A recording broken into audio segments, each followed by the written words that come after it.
Today we have the 2019 Hyundai Tucson. This vehicle has done just over 74,000 miles.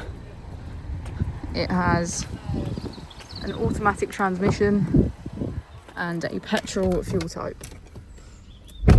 To the left of our steering wheel, we have voice control as a feature, as well as automatic headlights and our keyless ignition. On the right, we have cruise control and automatic wipers. On our screen, we can access Apple and Android CarPlay, radio, map, navigation, button settings, and setup. If we put the vehicle into reverse, we can see that it comes with a rear camera with parking sensors.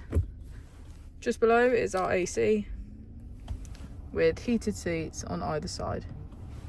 As we go into the back of the vehicle, we can see that it has a leather trim on all of our seats.